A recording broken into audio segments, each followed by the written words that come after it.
नमस्कार विद्यार्थी मित्रांनो, तुम्हा सर्वांचं सूर्य करिअर अकॅडमी या आपल्या ऑनलाईन प्लॅटफॉर्मवरती मनपूर्वक स्वागत. आणि मी असिस्टंट प्रोफेसर रमेश घोरपडे. आजच्या भागामध्ये आपण आजचे जे काही महत्त्वपूर्ण चालू घडामोडीच्या घटकावरती आधारित प्रश्न तयार होतात त्या प्रश्नांचा आपल्याला आढावा घ्यायचा आहे. आणि त्यासाठी तुमच्यासमोर हा पहिलाच प्रश्न आहे मित्रांनो. काय म्हटलंय बघा, इथे व्यवस्थित आपण समजून घेऊयात.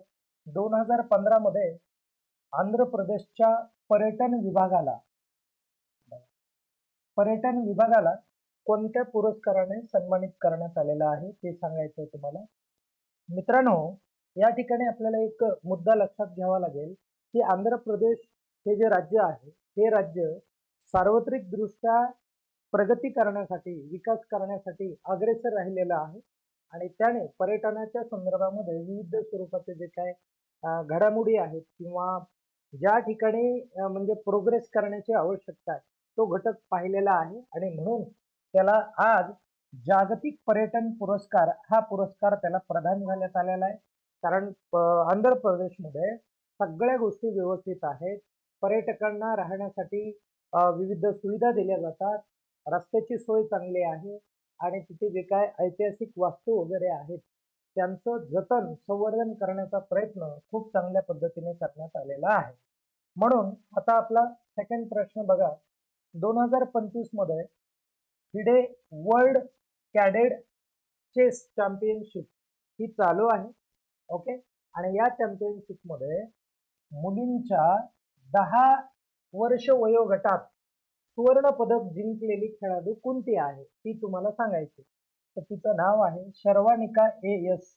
ही खेळाडू आहे ज्या खेळाडूने गोल्ड मेडल मिळवलेलं आहे. आणि कोणत्या वयोगटामध्ये? तर वयोगट आहे 10. ते पण लक्षात राहू द्या. ठीक आहे. आता पुढे जाऊयात आपण. बघा, भारतातील पहिला अधिकृतपणे बाल विवाह मुक्त जिल्हा कोणता ठरला आणि तो कोणत्या राज्यात आहे हे पण आपल्याला माहिती पाहिजे. तर बालोद नावाचा जो काही जिल्हा आहे भारतातला तो ठरला.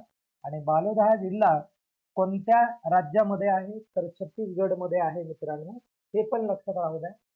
याचा अर्थ काय होणार आहे ते एकदा क्लिअर करा. बाल विवाह मुक्त जिल्हा म्हणजे काय? तर त्या जिल्ह्यामध्ये 18 पेक्षा कमी वयाच्या मुलींचा किंवा 21 पेक्षा कमी वयाच्या मुलांचा विवाह केला जात नाही. आणि तसं उदाहरण आपल्याला त्या ठिकाणी निदर्शनास येत नाही. म्हणून तो जिल्हा विवाह मुक्त आहे. आणि त्यानंतर बघा रे, बाल विवाह मुक्त आहे. आणि दिल्लीतील विजय घाट ही जी समाधी आहे ही समाधी कोणाची आहे असा तुम्हाला प्रश्न परीक्षेमध्ये विचारला जातो. आणि असा आपण प्रश्न का तयार केला? कारण लाल बहादूर शास्त्री हे उत्तर आहे त्याचं.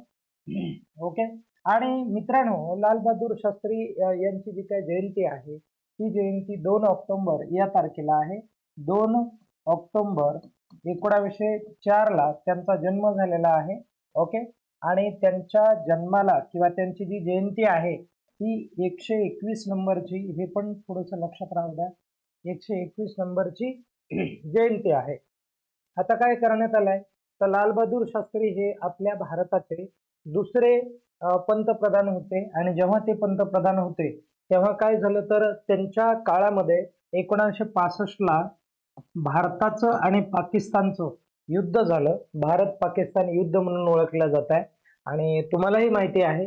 आणि या युद्धामध्ये किंवा या युद्धानंतर या दोन्ही राष्ट्रांमध्ये शांतता निर्माण व्हावी म्हणून त्यांनी ताशकंद या ठिकाणी काय केलं होतं तर एक करार केला होता. आणि मला तुम्ही सांगा की ताशकंद हे जे शहर आहे हे शहर कोणत्या देशामध्ये आहे म्हणून. आणि ताशकंद या ठिकाणी करार केला. तिथे ते मुक्कामी होते आणि दुसऱ्या दिवशीच त्यांना काय आलेला होता? अटॅक आलेला होता आणि त्याच ठिकाणी त्यांचा मृत्यू झाला होता. सध्या आशिया क्रिकेट परिषद जी आहे, ज्याला तुम्ही एशियन क्रिकेट काउन्सिल असं म्हणता, या इंडिया एशियन क्रिकेट काउन्सिलचे जे काही अध्यक्ष आहेत ते अध्यक्ष कोण आहेत? तर हे आहेत मोहसिन नकवी हा अध्यक्ष आहे. आणि हाच पुढे पाकिस्तान क्रिकेट बोर्डाचा पण अध्यक्ष आहे, हे पण लक्षात राहू द्या. आणि याच्याकडून आपल्याला काय घ्यायची नव्हती तर ट्रॉफी जी आहे ती या व्यक्तीकडून घ्यायची नव्हती. कारण पाकिस्तान आणि भारत जागतिक पातळीवरती जर संबंध पाहिले तर अतिशय शत्रू म्हणून संबंध लक्षात येतात म्हणून तो प्रकार आहे. आणि महात्मा गांधींची 2 ऑक्टोबर 2025 या दिवशी जयंती कितवी असणार आहे ते सांगायचं तुम्हाला. तर मित्रांनो त्यांची जी जयंती आहे ती 156 नंबरची जयंती. आणि महात्मा गांधींच्या रिलेटेड काही परीक्षेमध्ये काय फॅक्ट्स येतात त्या थोड्याशा लक्षात राहू द्या.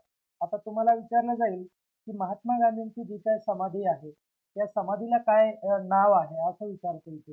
राजघाट नाव आहे हे पण लक्षात राहू द्या. ओके. आणि त्यानंतरचा प्रश्न तुम्हाला असाही पडेल की महात्मा गांधी यांचं जे काही पहिलं हे होतं त्याला काय म्हणू आपण तर आश्रम ते आश्रम कोणतं होतं ते सांगावं लागेल. तर तुम्हाला ते चरबाक नावाचा आश्रम आहे. आणि त्यानंतर ते साबरमती या आश्रमामध्ये काम करताना दिसून येतात तिथून पुढे. पण प्लेगची साथ आली होती तेव्हा हे चेंज केलं होतं. अशा पद्धतीने तुम्हाला लक्षात ठेवावं लागेल. ओके. महात्मा गांधींच्या संदर्भात बऱ्याच गोष्टी आहेत, परंतु एक मोजका भाग आपल्याला समजून घेणं महत्त्वाचं आहे. आपला जो काही व्हिडिओ आहे तो जास्त लांब होऊ नये, जास्त लेंथ लेंथ होऊ नये. आणि पुढे बघा, हेरिटेज फाउंडेशन नावाची एक संस्था आहे. आणि ही जी संस्था आहे ही संस्था काय करते